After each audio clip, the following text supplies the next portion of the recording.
So, Kung Eli, may installment na wage increase. 85 pesos, 60 pesos ngayon, tapos 25 pesos sa 2027. Grabe talaga tinipid. Unang-una sa lahat, natipid na. Tapos pangalawa, installment. Oo. So, gusto ko lang malaman, ano yung reaction nyo dito? Actually, nasa Committee on Labor and Employment hearing kami nung lumabas yung wage order. Oo. So lahat kami mga labor groups doon, isa ang sinabi. Barya na nga. Ginawa pang 2 gives hulugan, installment. Ang tanong nga namin doon, ang inflation hindi naman installment yan eh. Correct. Every year, Diba? tumataas. Yung sa kuryente, di ka naman pwedeng pumunta ng Meralco, magbabayad ka, pwede po ba 2 gives? Hindi pa payag naman yun. eh. Puputulan ka kagad nun. So, kaya medyo misleading. In fact, hindi medyo eh. Misleading yung sinasabi ni Secretary Francis Tolentino na this is the highest. Historic. Historic That was high. the word. Historic. Pwede ako mag-agree sa kanya in nominal value. Pero kailangan natin maintindihan, Boss Carlo, kung bakit namin sinasabing barya. Ang reason behind kasi ay kapag tinignan natin, since 2018 prices, yung inflation, 30% na ang nawala sa purchasing power. Kumbaga yung 100 pesos mo nun, So parang mga 70 pesos 70 na lang pesos na lang yan, around that figure. So kung i-compute yan sa sahod ng isang minimum wage earner dito sa Metro Manila, 208 pesos na Ang value. ang nawala. Ang nawala sa'yo. Sa value. Sa isang buwan. Yes. Okay. So, hindi, per day yan. Per day. So, kaya kung magtataas ka ng sahod ng mga manggagawa, at least 100 to 200 pesos. Para mahabol mo yung nawala sa'yo. So, kaya hindi pa siya technically taas sahod. Recovery pa lang siya. So, at nanggaling na rin dun sa computation ng mga, actually available naman yan sa PSA tsaka sa government agencies. Kapag kinumpute natin yung real wage, since 2018 prices pa rin, so ang nawawala na sa sahod ng manggagawa dito lang din sa NCR is around 184 pesos. Kaya pinupush namin, pag mag-i-increase ng sahod, at least 100 to 200 pesos. Hindi na dapat bumaba ng 100 piso. Kaya binigay at in-announce 85. 85 pesos. Installment. 2 gives. Installment. 2 gives. Historic high. Oo. Tas sasabihin ni Secretary Tolentino tsaka Nandole, you cannot please everyone. Ano ba naman sa Secretary, yung mga statement na ganyan, we ask him to refrain from issuing such statement. Politiko Alam naman, senador eh. Alam mo na may plano eh. Diba? Yun nga. Kaya sabi namin, hindi siya nagiging totoo sa mga manggagawa. Kasi ang akala ng mga manggagawa, 85 pesos, isang bagsakan, buo. So yung isip So kaya yung mga, siyempre ang mga manggagawa, magiging thankful naman yan. In fact, yan yung inabot ng pag-iingay ng mga manggagawa na kailangan na talaga itaas yung sahod. And the mere fact, Boss Carlo, na merong 17 na bills before the House na nagtutulak ng legislated wage increase, it speaks a lot. Na even the congressmen feel the same way. Na kailangan talaga itaas yung doon sa sahod. 17 na yun, ano yung average na increase na hinihingi? Mga 100, Most of the bills ay 200 pesos wage increase. Okay. So we call it the wage recovery. So meron din yung 1,200, meron pang 30% of the prevailing minimum wage. So ito, baka sinusundan yung doon sa PSA pronouncement. Correct. So pero ang common sa lahat ng yan, itaas yung sahod, at least 200 pesos. Parang Metro Manila pa lang yan. Hindi pa natin napag-usap. Ano na yan? Lahat na. Buong mga bansa. minimum wage earners. Ang tina-target specifically, minimum wage earners. Okay. Yun ang tinutulak namin. Kasi medyo mahirap pa yung across the board. Yun yung talaga medyo... Oo. Kasi when you increase, pag tinaas mong sahod ng minimum wage earner, may wage distortion eh. So mag-a-adjust lahat. Oo. So at least, what is acceptable for us, ano na, 200 pesos na. Correct. Recovery. Nung sigurado ako nakakausap mo yung taga-Dole. Yes. Lalo na when you represent Yes. the workers. Yes. Ano yung sinasabi nila pag sinasabi ninyo, yung hinihingi ninyo is 200 pesos? Ano yung mga narinig mong comeback nila? Or bakit ba daw sila nahihirapan? Yun din yung kasi kailangan at gusto ko, kahit ako, gusto ko maintindihan. Tama. Kasi for example, makita mo kung lustay nila yung pera ng Pilipinas, next level Exactly. Kung kurakutin nila yung pera, talagang kagimbal-gimbal yung Tama. levels. Pero ito na nga yung humihingi tayo. At the time na inflation is so high, at the Yes. time na we just came from the gas crisis and everything else. And yet, itong napakaliit na bagay nito, ayaw pa nila bigay. ano yung sinasabi nila? May criteria kasi in setting wages. Ito yung mga wages kasi naka-determine yan per region. Correct. Yun yung gusto mong Yun yung tipagin. gusto, alisin na yung mga regional wage boards yan. And in fact, umattend ako sa Regional Wage Board NCR hearing. Yes, inattendan ko yun. Wow, Invited ka o sinukod mo lang? Hindi, pumunta lang. Public hearing naman. Okay, sige. Sabi ko ang sinasabi palagi, ito yung sinasabi ng National Wages and Productivity Commission. There are criteria in setting minimum wages. So merong capacity of employers to pay. Tapos demand of workers for living wages, nasa constitution yan. Tapos yung balik sa industriya, para mag-infuse ka definitely, yung capital, makapagbuo ng mga industriya, and thereby creating more jobs for the Filipino workers. Yung part na demand of workers for living wages, hindi nasusunod palagi yun, Boss Carlo. Ang nasusunod lang yung lahat na ibang parts ng criteria. Ang nasusunod palagi doon, yung part na kailangan balansehin yung interest ng negosyo tsaka ng mga manggagawa. Kasi ang nagpa-file ng petition, Boss Carlo, sa mga regional wage boards, mga manggagawa eh. So, along with the petition, nandyan na rin yung basis. Correct. Kumbaga may computation meron na ng may backing computation. na yun, kumbaga bakit kailangan. At ang computation dyan, Boss Carlo, datos mismo ng gobyerno. Sa kanila nanggagaling ang data. Sa gobyerno mismo. So, kaya kapag nagkakaroon ng regional wage board hearing, magkakaroon ng ng public consultation muna. And then, may mga hearings. Tapos, merong isa pa na hearing yan. Bago nila ilabas, kumbaga, a series of hearings and consultation before they come up with a decision. Alam mo, Boss Carlo, kalokohan yan. Yung regional wage board na framework. Kasi hindi naman nasusunod yung hindi naman nasusunod ko ano yung sinasabi ng datos at ng siyensya. Correct. Ang yung mga video mo nga na yung tatawid ka lang ng isang kalsada, tapos bigla bumaba na yung sweldo mo. alam mo, Boss Carlo, parang tawaran yan eh. Imagine, tayo, nasa regional wage board tayo. So, may workers, papakinggan natin, may employers, papakinggan natin. So, along with all the studies coming from other government agencies, hindi naman sinusunod yun eh.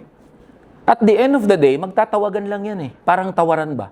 Parang nasa divisoria lang. Parang gano'n, no? Magtatawaran yan. Okay, 100. Hindi namin kaya yan. Sige, 80. Medyo mataas pa rin. Ganun lang nangyayari dyan. Kaya magkakaroon ng consultation just for formality. Kumbaga, pero ang usapan nangyayari behind Sa closed likod. doors. Oo. Kasi kung datos at datos lang, alam ang isa sa mandato ng regional wage boards, Boss Carlo, is evidence-based dapat yan. Information-driven. Parang hindi eh. Yun nga, parang, kasi kami, maintindihan namin. Yung doon ang concern, di ba, yung mga micro and small enterprises. Pangunahan ko na. Ang concern ng manggagawa, parehas sa concern ng mga micro and small enterprises. In fact, naiintindihan namin yung struggle ng mga micro and small enterprises.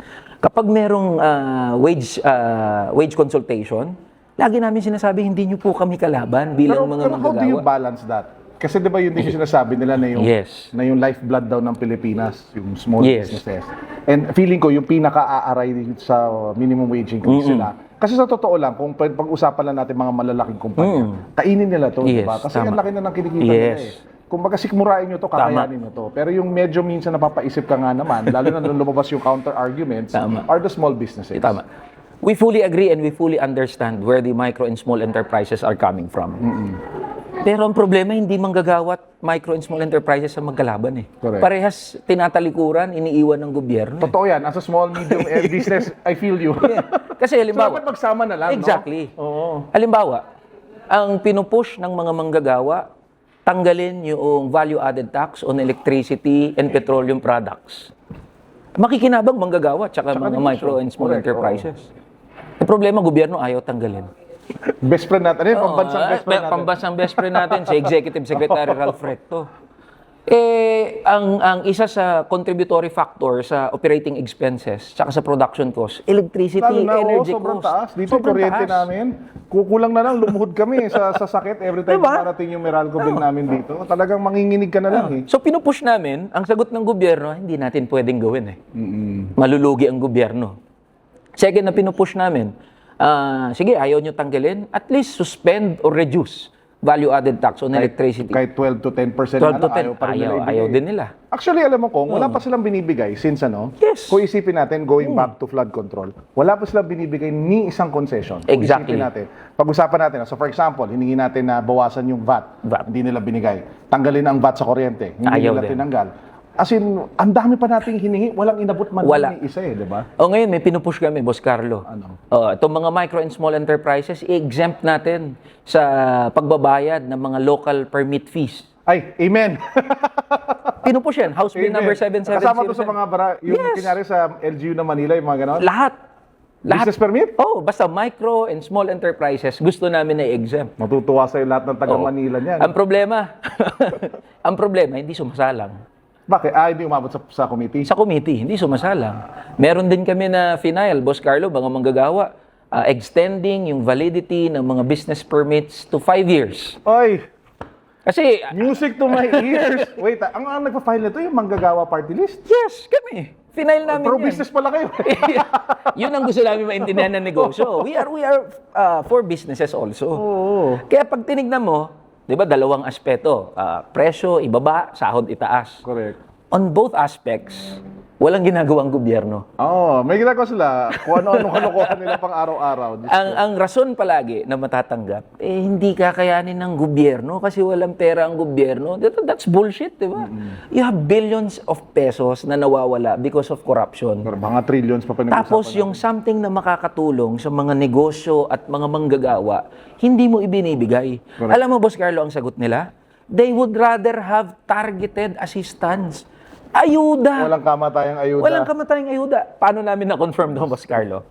In one of the lead committee hearings, I have asked them directly, would you rather increase the wages of workers or magkaroon na lang ng targeted na financial assistance? Sagot nila, mas okay daw na may ayuda kaysa itaas ang sahod ng manggagawa. It's the patronage politics all over again. Kaya pag dinidiscuss namin to, Boss Carlo, especially sa mga regional wage boards, sinasabi namin sa mga negosyo, especially the small enterprises, we understand your predicament. Hindi nyo po kami kalaban. Naiintindihan namin yung role nyo sa development. Correct. So, hindi to usapin ng maliit na negosyo versus manggagawa. Ang dapat nating singilin, yung gobyerno. For the government to do better. And to serve the people Yes, better. and to serve- kasama tayong dalawa. Yes. Actually, ang napakagandang, that's something that we can do moving forward kasi we have a lot of people who watch who are entrepreneurs Yes, or SMEs. Magandang pag-usapan yan moving forward how we can do like joint efforts Yes. between yung mga, diba, yung manggagawa at saka yung mga negosyo. Paano mag-usap para talaga itulak yung mga gantong klase ng agenda? Tama, Boss Carlo. Diba? Ngayon, you mentioned your regional wage. Naalala ko last time you were here, yun yung china-champion mong cause. Ano na ba update doon? Naalala ko, naipasan nyo ba sa committee ba yun? Yes, February of this year, pumasa na sa committee. Teka, July na. Oh, yeah. 200 congressman ang sumusuporta, Wow! including Speaker Boji D. O di ba dapat pasado na yun pag gano'n? By logic, dapat pasado na. Ano yung problema? Hindi pa lumulusot hanggang sa plenary. Ano yung nagpumipigil para umabot sa plenary? So, two aspects. Sa House kasi, ang rule, bago tumuntong sa plenary, dapat yung House Committee on Rules, which is chaired by Representative Sandro Marcos, Shout out. as the majority leader, dapat ika-calendar niya for plenary debate. So it's his decision? Yes. Ang problema, 4 months in, 200 congressman sumusuporta, hindi pa rin tumutuntong sa plenary for debate. Nakakausap mo ba siya about it? May isang instance na nakapagharap kami ni Majority Leader Sandro Marcos. I've asked him, Madjo, marami na sumusuporta, including Speaker The Boji speaker, D. di ba? Oo. So what's the reason ba't hindi ito na ika-calendar? Ang sagot ni Majority Leader, ayaw ng economic managers. Best friend. Best friend. si best friend, Pambansang Yan. best friend. Right, lagi may picture ng pambansang best friend natin. Si Executive Secretary Ralph Recto, together with the economic managers, talagang sobrang tindi ng opposition nila doon sa bill. Abolishing the regional wage Yes. board. Ang sabi ko, ano magagawa?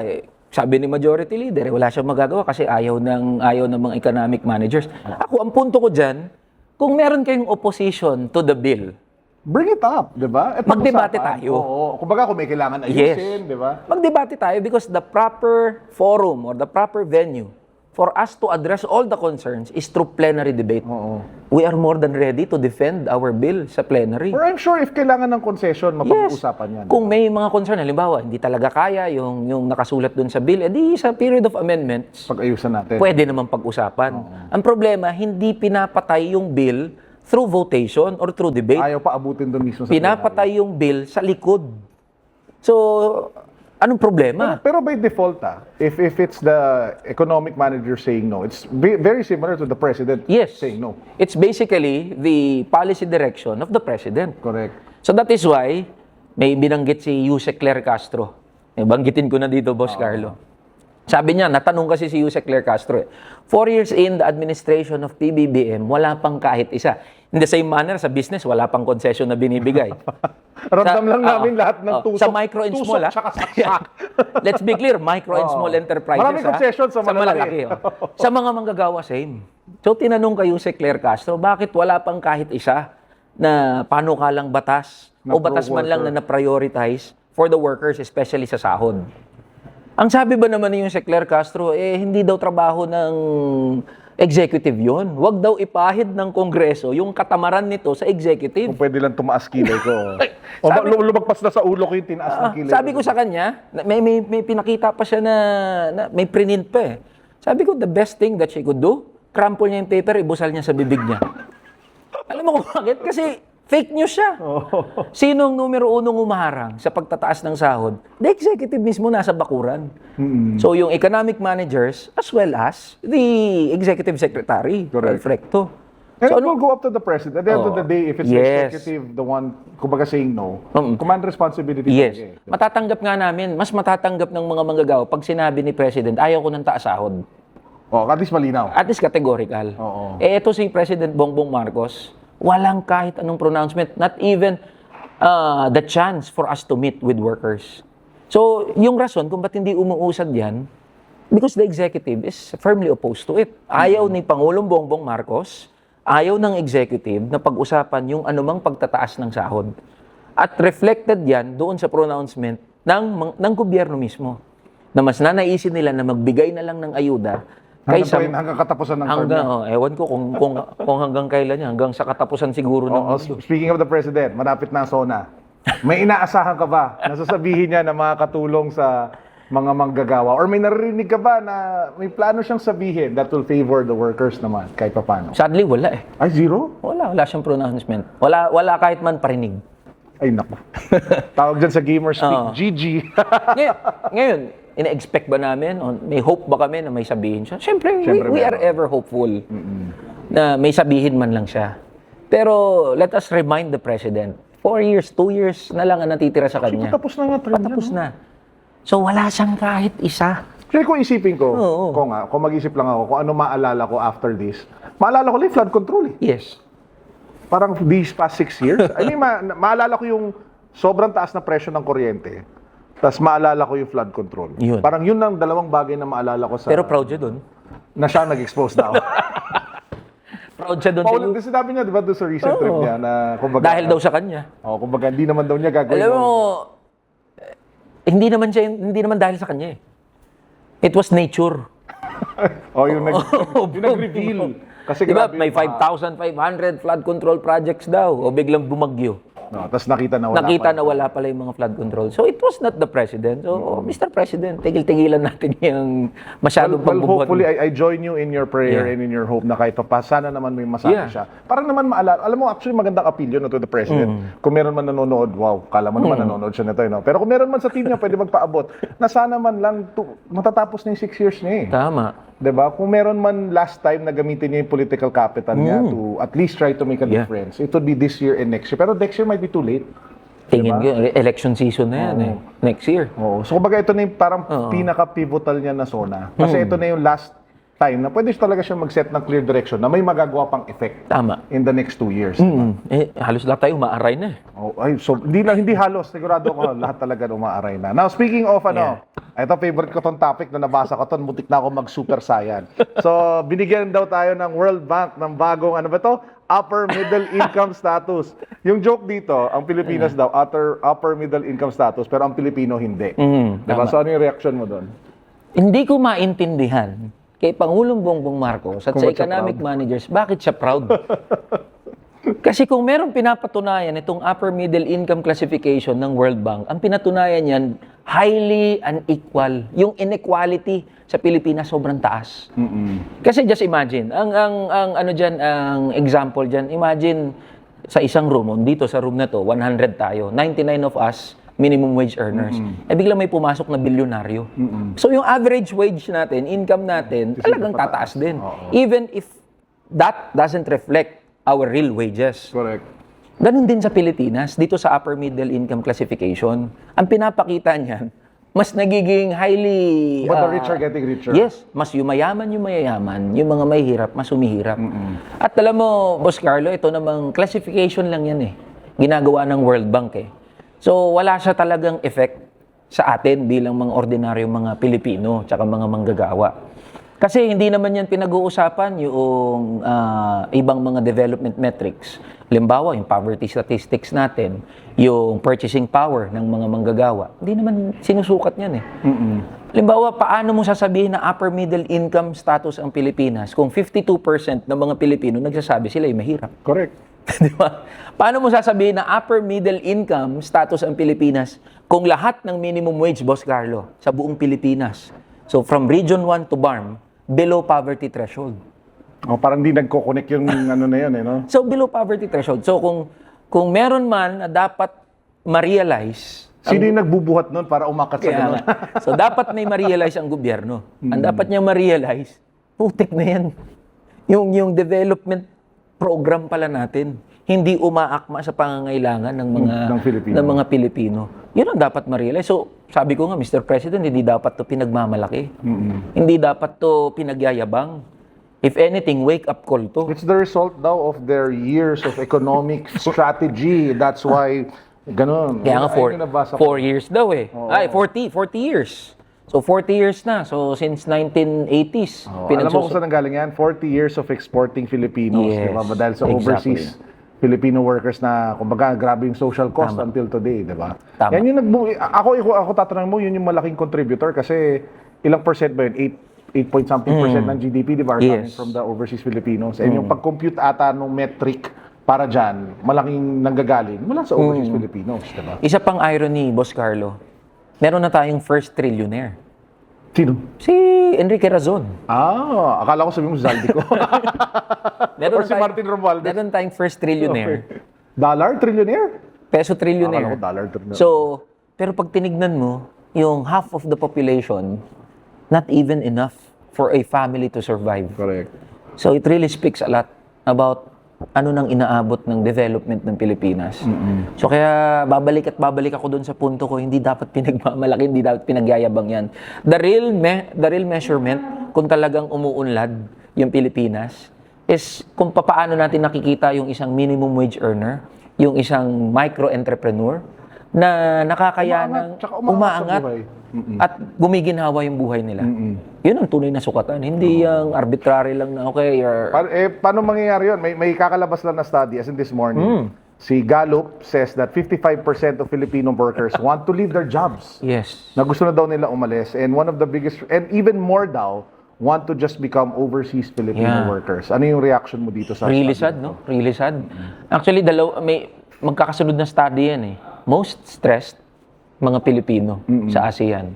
Tapos isa sa pinakagalit, mga Pilipinong mga manggagawa. So stress na, galit Galit na, pa. Tapos gusto sa pa umalis. trabaho at mag-migrate. Yes, it really reflects mangyayari yung sa anong atin sitwasyon dito sa Pilipinas eh. Paano hindi ka mas-stress pag tinignan mo yung payslip mo, halimbawa, ang daming deduction. We are overworked, overtaxed, but underserved. Yan ang sitwasyon ng mga Pilipinong mga manggagawa. Pag tinignan mo, halimbawa, SS Pag-ibig PhilHealth pa lang ng mga deduction. Ang laki na niyan, ang sakit niyan every month. Correct. Kasi di mo maramdaman minsan. Tapos kapag na-hospital yung manggagawa, kailangan mo pang magmakaawa na maka-avail ng garampot na amount doon sa pinagtrabahuhan mo naman. Ikaw naman nag-contribute nun. Pag pumunta ka ng SS, take note, ang SSS, Boss Carlo, pinaka nirereklamo na ahensya ng gobyerno Dito yan. sa Pilipinas? Akala ko PhilHealth. So, pag sunod SSS pala. yan, sunod yan ang PhilHealth. So, kapag punta ka ng SSS, hindi ka maka-avail ng services niya, ng services. Dahil sobrang daming mga... Yung mga loans, yun yung gusto ng mga tao doon. mga steps, mga processes na naiipit ka. So, paano hindi ma-stress yung mga manggagawa? Pag tinignan mo pa, sobrang daming deductions sa mga middle income earners. Yung mga withholding tax, yung mga kinakalta sa sahod ng mga manggagawa. Tapos makikita mo, mababalitaan mo yung pinagpagura namin bilang mga manggagawa. Yung bunga ng dugo, pawis at sakripisyo namin, ninanakaw lang ng mga siraulong mga politiko. Tapos pag na-ospital ka, walang maibigay sa'yo na kahit Walang basic. maitulong. Walang maitulong. Kailangan mo pang magmakaawa sa mga politiko. So what would be the thinking of Filipino workers? Sinumpa tong bayang to. Alis na lang. Alis na lang ako. Di ba nga para to a lot of Filipinos, the idea of migrating and becoming an overseas worker is aspirational. Tama. Kasi for them, it's an escape from the politics, Kaya nga pero just the poverty and the life that, kumbaga, usually nangyari dito. Ang lungkot nga eh. Actually, mas malaki pa yung remittances na naipapadala kumpara sa buwanang sahod ng isang manggagawa. So, kung ikaw din manggagawa, alis na lang ako sa bansang to. Kaya ang thinking, nagre-reflect even sa licensed professionals natin, Boss Carlo. Ako, I've worked with hospital unions, private hospital unions. Karamihan ng nurses natin, magpapa-experience lang 1 to 2 years. Tas lilipad na. Same with other skilled Iba nga workers. doktor, Yes. pupunta sa iba para maging nurse. Same with other licensed professionals. Lipad na lang sila. Kasi yung mga even yung mga skilled workers natin dito, mga licensed professionals natin, they're not valued. So yun ang nararamdaman ng maraming mga Pilipino. Hindi kami pinahalagahan dito sa bansang to. Pero pag pumunta ka sa ibang bansa, doon nila nakikita yung value eh. Na their dignity is protected, that their value as a worker, yung kanilang labor, kinikilala. Dito sa Pilipinas, hindi. We have provisions in our constitution, Boss Carlo, na kinikilala yung dignity of labor. Pero hindi yan nangyayari sa aktual. Hindi kinikilala ng gobyerno yung dignidad ng manggagawa. In fact, kabaliktaran pa ang tingin ng gobyerno at na itong mga ahensya ng gobyerno. Kumbaga pera, source ng pera. Source ng pera, tsaka ang tingin sa mga manggagawa, simple cost lang sila, gastos. Kaya makikita natin sa mga policy pronouncements ng gobyerno, kasi dagdag pag tinaas yung sahod ng mga manggagawa, yung benepisyo, mahihirapan yung negosyo. Di yung tingin ng mga policy makers natin, yung mga manggagawa, cost lang. Feeling ko yung divide na yan is instigated by either, I'm not saying the government, pero it's intentional na gusto nilang pag-awayan ng negosyo at manggagawa. Yes. Kasi there are so many things in common na gusto ng negosyo. Tama. At so many things in common na gusto ng manggagawa. Now speaking of that, how does this get better? Kasi ang problema, from at least sa kwentuhan natin, a lot of it has to come from policy, tsaka Yes. direction, tsaka leadership. Di ba? At the end of the day, parang yun eh. Kumbaga, kung sino yung nakaupo at sino yung nagdidirect ng policy, yun yung kumbaga na nangyayari. So, ano yung nakikita mong pathway para ma-resolve lahat ng problema na to? May pag-asa ba itong ma-resolve ng 2028? Ano yung nakikita mong solution? Boss Carlo, tama yung binanggit mo. Karamihan ng problema natin nanggagaling dun sa system tsaka yung structural barriers. Correct. For both sectors, both sa workers tsaka sa mga negosyante na umunlad. So kaya kailangan natin singilin yung gobyerno na nagde-determine nitong mga policies tsaka nung structure natin mismo. Ang binabanggit namin palagi, kailangan itong mga pare-parehas na sektor na to magkaisa eh. Lagpasan natin yung divide na, hindi kasi kayo manggagawa, kami negosyante. Hindi, we have a lot in common. So kapag natutunan natin magkaisa, take note, sa mga manggagawa, 52 million workers in the labor force. Oh, magsama-sama lang yun. Magsama-sama lang yung 52 million workers na yun. Hindi lang presidente kayang iupot, tanggalin. Anytime. We can change The country. the country. Idagdag mo pa yung mga negosyante. Yung mga maliit at maliit ang mga negosyante. So, kailangan maintindihan yun eh. Real power lies within our hands. Pero how do you organize all of them? I'm sure you try your best within manggagawa, Yeah. pero how do you muster up enough people and create a platform for them to... Nakakatulong tong ginagawa natin, Boss Carlo, na nag-uumpisa ng discussion or conversation. Kasi kapag nakita natin na we have a lot in common, more than our differences, na yung struggle pala at saka mga paghihirap natin, may ang common denominator niyan, pinapabayaan tayo pare-pares ng mga nakaupo sa pwesto. Alam mo, to that point, may mga nakausap ako mga negosyante nung lumabas yung increase ng minimum wage. Ang sagot lang nila sa akin, walang problema. Yes. Hindi sa ayaw nila. Yes. Ang problema, saan nila kukunin yung Exactly. pambayad? Yun nga, iniiwan tayo pare-parehas eh. Oh. So, while ganito ang nangyayari, habang tayo nagsasabong, habang tayo nagpapatayan, nag-aaway-away, yung mga nagpapahirap sa atin, the real 1%, yan. Kasi we are all part of the 99% eh. Ordinaryo naman tayo lahat eh. Yung mga nakaupo sa taas, pinagtatawanan lang tayo pare-parehas. Correct. Kasi mag-aaway at may palabas na mag-aaway sila. Hindi sila magkakasundo. Kasi pare-pareho pa last name ng mga yan, Oo. paulit-ulit lang through Pero the years. pagtapos ng away nila, halimbawa pagtapos ng eleksyon, bati-bati na uli yan. Samantalang tayo, nag-unfriend na tayo sa isa't isa, nagsunugan na tayo ng tulay. So kailangan nating maintindihan yun. May common denominator tayo pare-parehas. Well, sana ma-push at mabuo natin yung movement na yan, Yes. no? Moving into 2018 onwards. Now, na-mention kanina yung mga politiko na pare-pareho last name. The House passed the anti-political dynasty bill. Some people are calling it pro-political dynasty. Yeah. Napag-aralan mo ba yung bill at ano ba yung... Bumoto ka dun, di ba? Ano ba yung boto mo? Ano yung stand mo on that one? Nag-no ako doon kasi I don't want to call it anti-political dynasty bill. It's a Kasi kahit ako, binasa pro-dynasty. ko yung top line, parang very pro, very lax, no? Pwede pa rin magkakapatid, pwede pa rin. May mga certain limitations lang. And no other than the majority leader has admitted this. Oh, actually sa isang interview Siya parang na ano yung nagsabi. sinabi niya? Parang sinabi niya na ito lang yung kaya naming ipasa. Oo, kasi why would we expect na papasa ang isang mahigpit na anti-political dynasty bill kung mga dinastiya rin yung nasa Ang lahat loob na ng- ng sumusulat. Ang tanong, sa tingin mo, pagdating sa Senate, may pag-asa pa ba yan maging sharper o yan na talaga yun? Sa Senate, sure ako na magpapasa sila ng mas mahigpit na bill. Mamamatay ito sa Bicameral Conference Committee meeting. Kasi nandun na ulit yung Yes. mga against it. So, I think that's the purpose of why the House passed a very lax, no, talagang walang kwenta na anti-political dynasty bill. So, para pagdating sa Bicam, hindi magkakasundo yan eh. Unless may concession na ibibigay ang Senate. So, yun ang problema natin dyan. Kasi ang framing ganito eh. Sinasabi nila at least meron po pwedeng pag-umpisahan. It's not a question of may po pwedeng pag-umpisahan.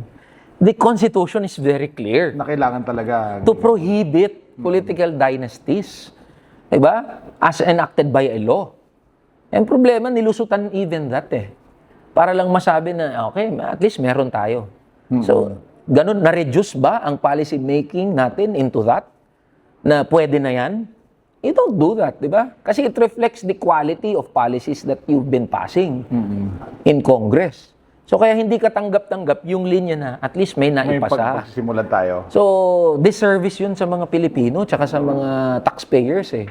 Kung magpapasa ka na lang din ng batas, yung maganda at maayos na batas na. So, that's the problem with this pro-dynasty bill. I voted no sa bill na yan. Ano yung, ilan yung nag-no at ilan yung nag-yes na I forgot the number ng mga nag-no tsaka nag-yes, pero definitely overwhelming ang yes Yung dyan. yes. Syempre, para sa kanila, oy, legal na tayo. ano yung linya ni Jinggoy? Safe na. Safe na. Hindi pala.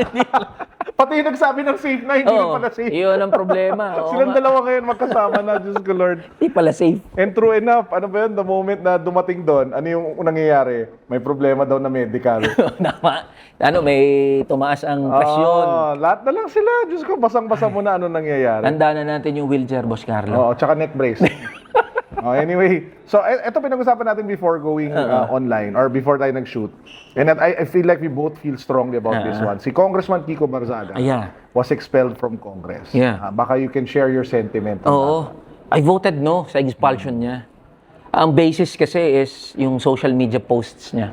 that. Kamot talaga ako na. So the logical, kung titignan lang yung position ko, Boss Carlo, susunod na pinakamaingay sa social media, ako na. Ikaw yung next. So if the basis is social media post, yari tayo pare-parehas ng mga nagpo-post sa social media. So ang ano namin doon, ang position namin doon is, ako kasi freedom of speech absolutist ako, Boss Carlo eh.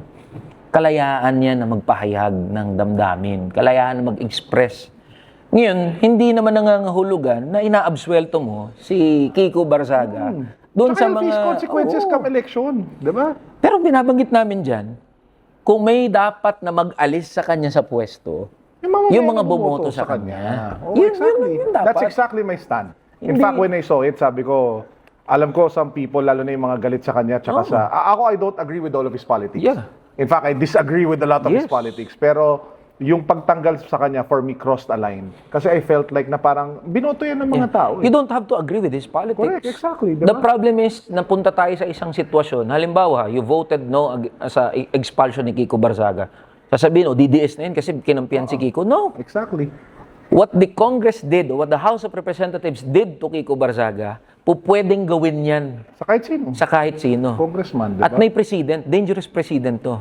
So, few years from now, 5, 10 years from now, Pag may isang pag may kalaban ng administrasyon o ang majority doon sa House, at wala silang makita na kahit anong butas, papa-expel na lang. expel nila on the basis of what? May post kasi yan eh. May post yan 3 years ago. May post yan 5 years ago. Hindi yan conduct unbecoming of a representative. So, yun yung line. Tama ka dun, Boss Carlo. May linya yan na drino niya at very dangerous yun. Correct. Tapos may cost yan eh. Di ba you mentioned kanina, magkakaroon ng eleksyon? Magkano gagastusin ng gobyerno? So, dyan? magkakaroon ng special election sa Dasmariñas. 200 million pesos Ang yan. gagastusin ng Taxpayers. So 200 million yon guys, ang gagastusin natin para lang magkaroon ng eleksyon doon na hindi naman talaga kailangan gawin. Yeah. At yan, nasayang na naman, taxpayers' money. Oo, na sana pinangbayad na lang sa tax increase ta. Increase sa sahod pala, increase sa sahod. Okay, so next topic natin, ito juicy. Yan. Impeachment. Yan, juicy topic natin ngayon, di ba? So sinasabi ng mga kaalyado ng Vice Presidente na impeachment daw is politika lang. Ayun yung paulit-ulit nilang line, di ba? Na para sirain yung Duterte bago mag-2028. So what are your thoughts with the ongoing impeachment process? Tapos na yung day 1 kahapon, day 2 today, ano yung mga pakiramdam mo sa napapanood mo so far? Maganda na umuusad na yung impeachment process. Finally, no, natuloy din sa wakas. Napakaganda. Kasi, at least magkakaroon na ng kasagutan dun sa tanong.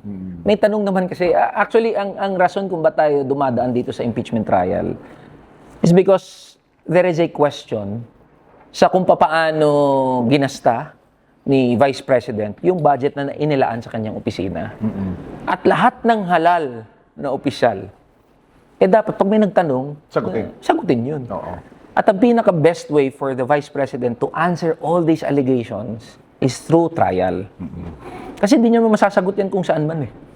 So patunayan niya yung kung tunay ba. Nalabas na si Mary Grace. Ayun. Ngayon, tama naman, political. It's both political and a legal process. So, ngayon dumadaan na sa, nagtutuloy-tuloy na yung impeachment process. Hopefully magkaroon na ng kasagutan dun sa mga tanong natin. Ano yung take mo dun sa na si Cheese si Cheese yung naging presiding officer. Ayun nga eh. Tapos naging, ano yung joke nila? Tagalista. Hand interpreter na lang daw si Senate President. Ang daming meme, lumabas. Ginawang Christmas tree. Kahapon, ginawang hand interpreter. As in, grabe po. Yung isang ginawang Naruto, yung gumagano na lang ng Kage Bunshin. Bigyan daw ng coloring book si si SP. Ano take mo doon? Hindi man kasi ako abogado, pero it speaks a lot about SP na siya. Oo nga, di ba? So, dapat pinagkatiwalaan siya na kaya niyang padaluyin yung buong proseso. So, yun ang tingin ko. Kaya na-expose. Siguro, ang tingin na ng marami kay SP Win Gatchalian, siya, incompetent to handle such proceedings. Which I think is sad kasi marami naman napatunayan si Senwin. Ang sinabi niya, may nabasa ako statement niya, na ginawa daw yun dahil para daw matutukan niya din yung ibang kailangan gawin ng Senado. Kumbaga parang nagkaroon ng division of labor. Pero kung ako tatanungin mo, ito sa concession di ba kasi si Cheese? Meron niyang po si Manolo Quezon. Sinabi niya na parang it exposes nga na bakit hinayaan na mag-elect pa ng presiding officer. So kung nagtitiwala sila sa capacity ni SP Win Gatchalian to become the Senate President and to lead the proceedings of the Senate, di hinayaan lang din dapat siya na mag-preside over the impeachment process. Yung sabi nga ni Palusot na lang yung iba. Tingin ko. Yung sabi ni Sen Robin, parang ano ba yun? And again, I'm not picking sides, pero may punto naman si Senator. Sabi niya, ano ba yan? Yung condition niya pala, para daw lumipat siya sa bakod, na nila Win is going Senate President, si Cheese. Diba? Tapos sana, kung ganito rin naman, na siya din yung presiding officer, sana, ginawa niyo na SP. Kasama niyo pa ako. Diba?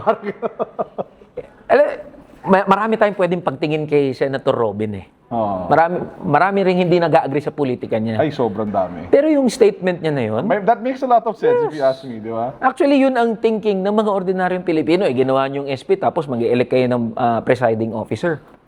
Pero again, ano naman nila yan affairs nila yan as the other chamber ng Congress. Pero kung mga ordinaryong Pilipino ang titingin dyan, SP na siya. Di sana siya na lang Sorry, ang pinag-present. pangit talaga ng image 3. Pinapanood ko kahapon. Ganun pa rin ba ngayon? Nagsimula na ba? 2 o'clock na, di ba? Nagsimula na. Magkatabi pa rin sila? Tingin ko, magkatabi pa rin Pangit sila. talaga ng Pangit eh. image 3. So, nagpe-present si Cheese, tapos nagsusulat lang. Pa-ballpen lang noisy. si SSP. Noisy. Ang pangit talaga tingnan. I mean, Sino- from a communications PR perspective, it is one of the worst Tama. image rin na pwede mo i-draw para kay Senwin. Tama. And sayang, kasi nga at least how I know him, he's very competent. Yeah. Nasasayangan ako sa how he's throwing away. And sure, baka naman that's too big of a word. Baka naman he's not maximizing the first few weeks nang meron siya as the Senate President. Tama. Pero baka nga dahil sa concession, yun siguro yung nangyari. Kung ano mang concession yan. Yun na yun. Alam naman natin, yung nangyari. So, anyway, going again dun sa impeachment, umupo ka ba dun nung naghinihearing siya sa House? Hindi ako member ng Committee on Hindi ka Justice. member. Oo. Pero from yung sa mga napag-aralan mo at least doon, meron bang parang, kasi sinasabi ni Congressman Jokno, may mga smoking gun daw na madami eh. Meron ka ba nakikitang ganon? Or wala Hindi naman ko talaga alam kung anong smoking gun sinasabi. Siguro yun doon sa report ng AMLAC siguro. Yun na siguro yun. No? Tapos yung mga nakasulat sa SALN niya. Pero Boss Carlo, may challenge ako dyan ha. When we voted yes sa impeachment.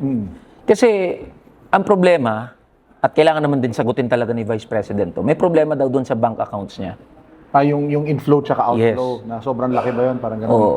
Dapat niya sagutin yun. Pero, may pero ko dyan. Yung lahat ng congressman na nagsasabi na may problema sa bank account, Alam ko na kung saan pupunta to. Alam ko na. Dapat lahat sila buksan ang bank account nila. Dapat lahat sila din.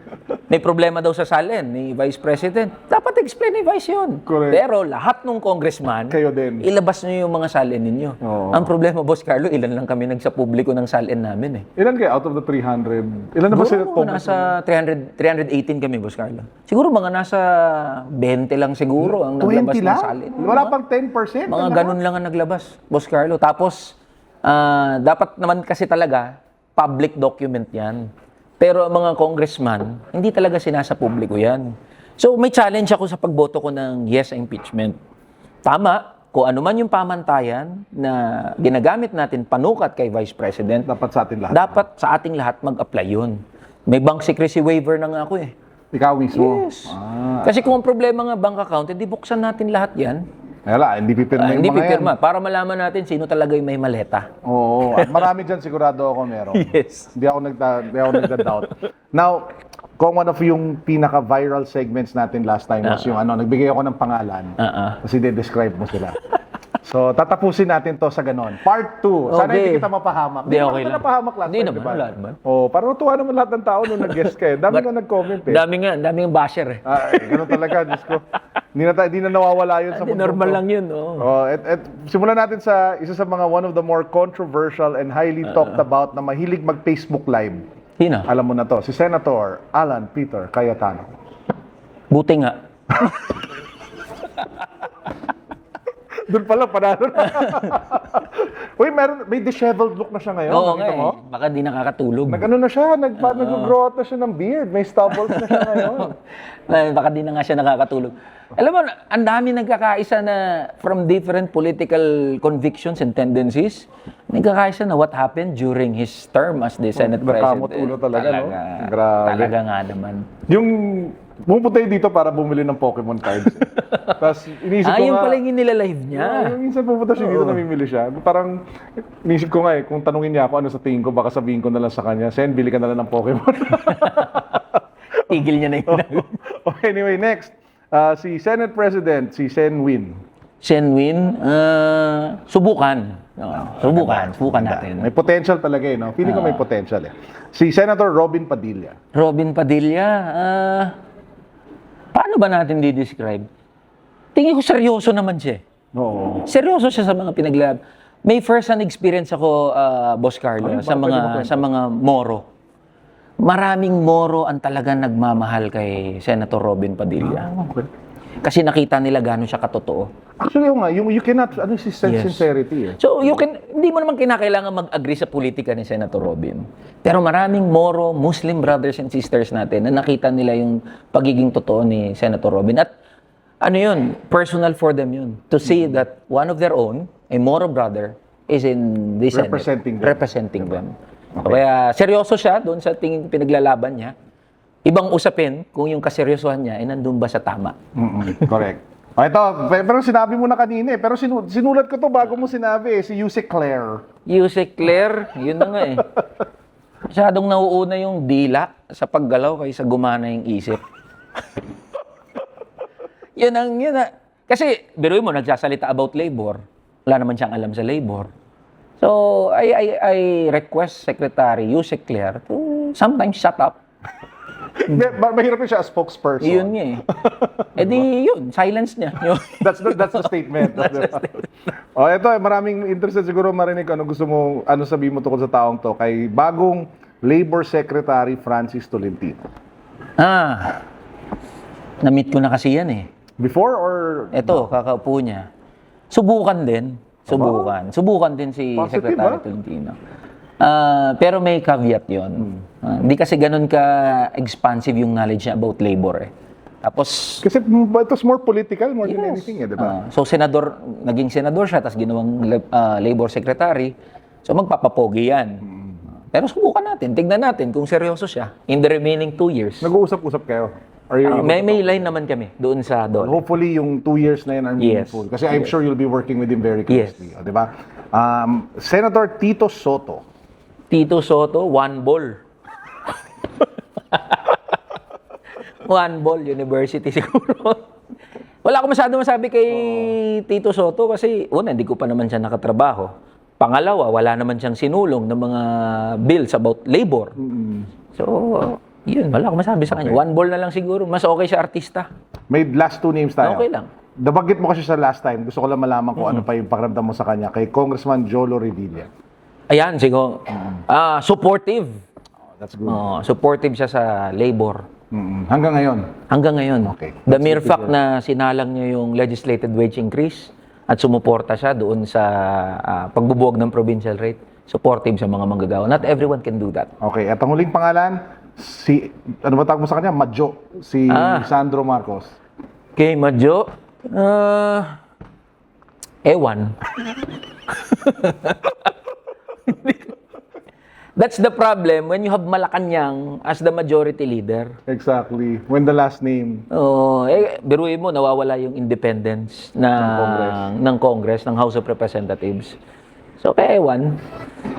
Kung meron talaga siyang ibubuga, as majority leader, we challenge him. Sana makita natin yan in the next 2 years. Yes. Okay. So before we close, Kong, I just wanna share a few things. One, I speak in behalf of almost everyone in the team. Ikaw sa mga pinaka-paborito namin, Thank you. Congressman. We hope na yung pinaglalaban mo, ituloy mo lang. Thank you, Boss Carlo. There are times, minsan na may sinasabi ka na hindi ako 100% agree, pero mature naman tayong lahat, diba? Pero we all feel your sincerity and your genuineness. May word ba na ganun, right? Genuity. Pakikit genuine. Nag-invento pa ako ng sarili ko word. And we hope na ituloy-tuloy mo lang yung Thank you, laban Boss mo. Carlo. Kasi feeling namin yung pinupush mo at yung sinachampion mo is something na kailangan talaga ng Pilipinas. Thank you, Boss Carlo. And we hope na maimbita ka namin ulit at hopefully next time nandito ka, yung pag-usapan natin, mga nangyari na yung mga pinaglalaban natin, Yan, di ba? tama. And Agree. sana yung mga tao nanonood, suportahan lang natin, di ba? Ano ba yung mga socials mo? Alam na naman nila yun, di ba? Eli San Fernando, lagay nyo na lang Oo, yan. makikita nyo doon. Makikita nyo may galit na mama na nagre-reklamo. Siya na kagad yun. Kong, maraming Thank you, salamat. Boss We Carlo. appreciate Thank you. you. Thank you.